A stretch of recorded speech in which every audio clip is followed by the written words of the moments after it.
જ્યારે પણ અઠવાડિયામાં છેલ્લો દિવસ આવે છે ત્યારે ભારતીય મહિલાઓનો સફાઈથી લઈને કપડાં ધોવા સુધીનું બધા કામ કરે છે. જોઈ કે ઘણી સ્ત્રીઓને દરરોજ કપડાં ધોવાની પણ આદત હોય છે.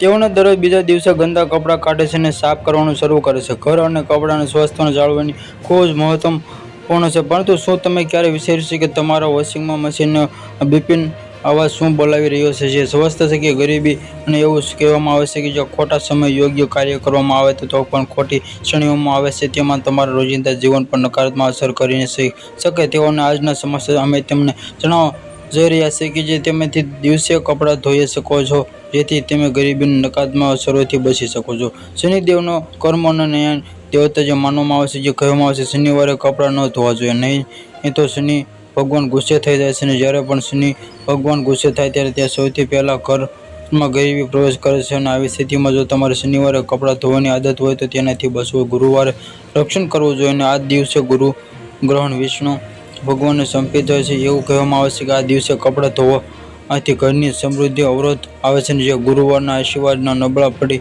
શકે તે આ સ્થિતિમાં આ દિવસો ભૂલથી પણ કપડાં ન ધોશો. અમાસ અને પૂર્ણિમાના ચંદ્રનો ખાસ કરીને તારીખોમાં આધ્યાત્મિક અને ઉર્જાને તેઓનો સ્વસ્થ સ્તરે હોય છે. ને પરંપરા કહે છે કે આ સમય દરમિયાન વધુ પડતી પ્રવૃત્તિ કરવાથી નકારાત્મક અસરો થઈ શકે, જેથી કપડાં ન ધોવાથી જેવા કાર્યો ટાળવા વધુ સારું છે. Subscribe my channel, like, share.